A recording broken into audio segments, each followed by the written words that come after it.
এই শব্দ তো আবার অনেকে সহ্য করতে পারে না। এই শব্দ শুনলেই মাথার তার ছিঁড়ে যায়। সুবহানাল্লাহ। আমরা তো স্পষ্ট করেই বলছি, জিহাদ মানে নিরপরাধ মানুষকে হত্যা করা নয়।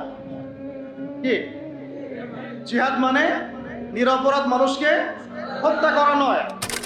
কাফের মুশরিকরা মুসলিমদের উপর অত্যাচার চালাবে, নির্যাতন করবে এবং আমাদের উপর হামলা করতে আসবে, মুসলিমরা কি ঘরে বসে থাকবে? প্যালেস্টাইনের ভাই বোনদেরকে যে মনে করেন যে মেরে তুলাধুনা করে ফেলাচ্ছে, ওরা কি ঘরে বসে খালি সালাম দিবে ওদেরকে? ললিপপ খাবে? এখন ওরা যদি বের হয়ে কিছু প্রতিবাদ করে তাহলে ওরা জঙ্গি হয়ে যাবে? পশ্চিমারা যা শিখায়, কিছু আছে আলেম নামের জালেম ওইটাই শেখে। পশ্চিমারা যা শিখায় ওইটাই শেখে। পশ্চিমারা এই শব্দগুলোকে সারা বিশ্ব বিতর্কিত করে দিল, যাতে এই শব্দ উচ্চারণ করতে মানুষ ভয় পায়। এখন দেখেন এই শব্দ উচ্চারণ করতেই মানুষ ভয় পায়। তো তোমার তো এর বিপক্ষে অবস্থান নেওয়ার কথা ছিল, তুমি তো এর পক্ষে গেলা কেন? মুনাফিক পতাকা। তো মুনাফিক চিনতে হলে এভাবে চিনতে পারে। ওই শব্দ তো আবার অনেকে সহ্য করতে পারে না। এই শব্দ শুনলেই মাথার তার ছিঁড়ে যায়। সুবহানাল্লাহ। আমরা তো স্পষ্ট করেই বলছি, জিহাদ মানে নিরপরাধ মানুষকে হত্যা করা নয়। কি জিহাদ মানে নিরপরাধ মানুষকে হত্যা করা নয়। জিহাদ মানে অমুসলিমদের ঘরে ঘরে এই যে কি বলবো সন্ত্রাসী কর্মকাণ্ড চালানো নয়। জিহাদ মানে মুসলিমদেরকে হত্যা করা নয়। কিন্তু নবী সাল্লাল্লাহু আলাইহি ওয়াসাল্লাম যখন বদর এবং উহুদে, খন্দকে, খায়বারে, তারপরে আপনার মৌতায়, ইয়ারমুকে, এই যে শতাব্দীর পর শতাব্দী মুসলিমরা যে কুফফারদের বিরুদ্ধে সশস্ত্র সংগ্রাম করেছেন, এটা কোরআন হয়েছে নাই? এটা এক প্রকার জিহাদ, এটা সর্বোচ্চ লেভেলের জিহাদ। আবার ব্যক্তিগত লেভেলের জিহাদ আছে, যেমন নিজের নফসের প্রবৃত্তির সাথে জিহাদ করা। আমার নফস চাচ্ছে একটা মেয়ের সাথে অবৈধ সম্পর্ক করব, আমি নফসকে কন্ট্রোল করলাম, তার মানে কি নফসের সাথে আপনি জিহাদ করলেন। শীতের দিন ঘুম থেকে উঠতে ইচ্ছা করছে না নামাজে আসতে, কিন্তু আপনি জোর করে উঠলেন আল্লাহর জন্য, ওযু করলেন, আসলেন, আপনি নফসের বিরুদ্ধে জিহাদ করলেন। আবার আল্লাহ পাক কোরআন দিয়ে জিহাদ করতে বলেছেন। আল্লাহ পাক সূরা ফুরকানের মধ্যে বলেছেন যে কাফের মুশরিক মুনাফিকদের সাথে তোমরা কোরআনের যে বাণী, এই বাণী দিয়ে জিহাদ করো। ওয়াজাহিদুহুম বিহি জিহাদান কাবীরা, তোমরা এই কোরআন দিয়ে এদের বিরুদ্ধে জিহাদ করতে থাকো। এখানে কোরআনের জ্ঞান দিয়ে জিহাদের কথা বলা হলো। তাহলে কয়ভাবে হলো? নফসের সাথে হলো, জ্ঞান দিয়ে হলো, তারপরে মাল দিয়েও জিহাদ হয়, অর্থ সম্পদ দিয়ে। ওয়াজাহিদু ফি সাবিলিল্লাহ বিআমওয়ালিকুম ওয়া আনফুসিকুম, তোমরা মাল দিয়ে আল্লাহর পথে মাল ব্যয় করো, সম্পদ ব্যয় করো, এটাও জিহাদের অন্তর্ভুক্ত। ওয়া আনফুসিকুম, নফস ব্যয় করো, সময় দাও, এই যে নফসকে ঢেলে দাও, এটাও জিহাদ হলো। আর সর্বোচ্চ লেভেল কোনটা? যখন কাফের মুশরিকরা মুসলিমদের উপর অত্যাচার চালাবে, নির্যাতন করবে এবং আমাদের উপর হামলা করতে আসবে, মুসলিমরা কি ঘরে বসে থাকবে? প্যালেস্টাইনের ভাই বোনদেরকে যে মনে করেন যে মেরে তুলাধুনা করে ফেলাচ্ছে, ওরা কি ঘরে বসে খালি সালাম দিবে ওদেরকে? ললিপপ খাবে? এখন ওরা যদি বের হয়ে কিছু প্রতিবাদ করে তাহলে ওরা জঙ্গি হয়ে যাবে? পশ্চিমারা যা শিখায়, কিছু আছে আলেম নামের জালেম ওইটাই শেখে। পশ্চিমারা যা শিখায় ওইটাই শেখে। পশ্চিমারা এই শব্দগুলোকে সারা বিশ্ব বিতর্কিত করে দিল, যাতে এই শব্দ উচ্চারণ করতে মানুষ ভয় পায়। এখন দেখেন এই শব্দ উচ্চারণ করতেই মানুষ ভয় পায়। তো তোমার তো এর বিপক্ষে অবস্থান নেওয়ার কথা ছিল, তুমি তো এর পক্ষে গেলা কেন? মুনাফিক পতাকা। তো মুনাফিক চিনতে হলে এভাবে চিনতে পারে। কোরআন সুন্নাহর কিছু অংশ মানবে, কিছু অংশ মানবে না। কিছু অংশ জাজল্যমান মানবে, জাজল্যমান মানবে না। এক ভাইয়ের কথা মনে আছে আমার, মনে পড়ে গেল, তার নামটা নিয়েই নেই। আলোকিত জ্ঞানী প্রোগ্রাম দেখেছিলেন? শাহাদাত হুসাইন খান ফয়সাল, নাম শুনেছেন? উনি হচ্ছে প্রথম চ্যাম্পিয়ন। মাশাআল্লাহ, আমি তার সাথে কিছু সময় কাটিয়েছি তিনি মুযাকারাতে। মানুষকে চিনতে হলে অল্প সময় যথেষ্ট হয়। আপনি যখন বড় আলেমদের কাছে যাবেন, 10 মিনিট বসলে বুঝতে পারবেন তার জ্ঞানের গভীরতা কত বেশি। বেশি সময় লাগছিল 10 মিনিট। হ্যাঁ, 10 মিনিট তার আচার আচরণ আখলাক দেখলে বুঝতে পারবেন যে তার মধ্যে তাকওয়া কতটুকু আছে। তো সেই ভাইয়ের সাথে একদিন মুযাকারা হচ্ছিল, আলোকিত জ্ঞানীতে প্রশ্ন করেছিলেন তিনি।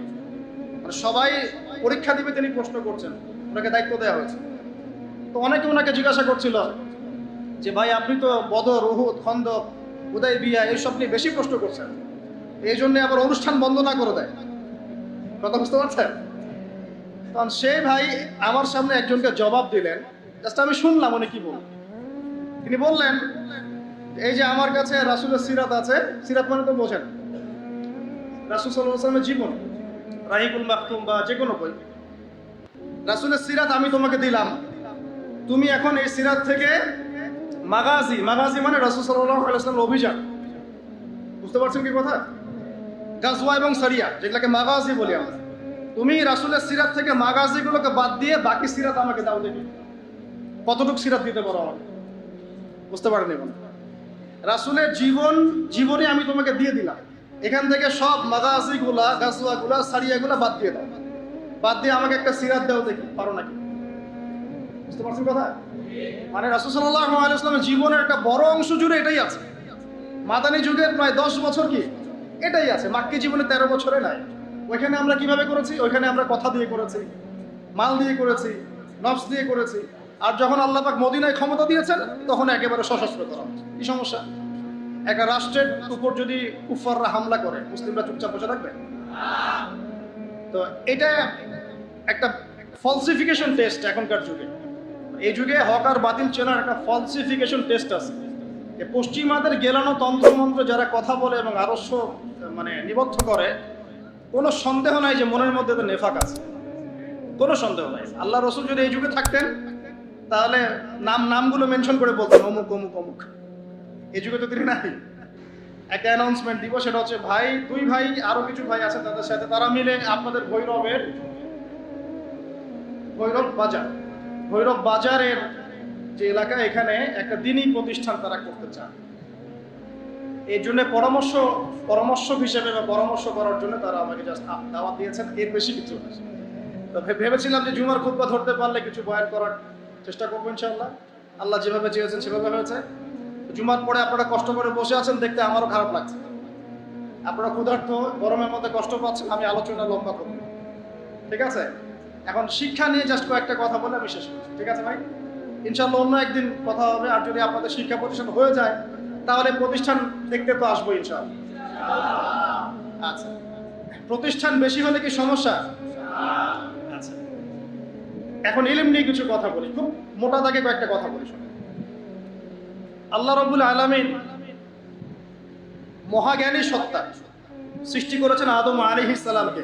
আদম আলাইহিস সালামকে সৃষ্টি করার সময় কি আদম আলাইহিস সালামের জ্ঞান ছিল কিনা? আল্লাহ পাক তাকে জ্ঞান শিক্ষা দিলেন না আদম আলাইহিস সালামের নিজেরই জ্ঞান ছিল? একটু বোঝেন কথাগুলো। আদম আলাইহিস সালামের নিজের জ্ঞান ছিল না আল্লাহ পাক তাকে শিক্ষা দিয়েছে? আল্লাহ পাক বলেন ওয়াআল্লামাল আদামা আসমাআ কুল্লাহা সুম্মা আরাদাহুম আলাল মালায়েকা। আল্লাহ পাক বলেন আমি আদমকে সমস্ত নাম শিক্ষা দিলাম। বলেন সুবহানাল্লাহ।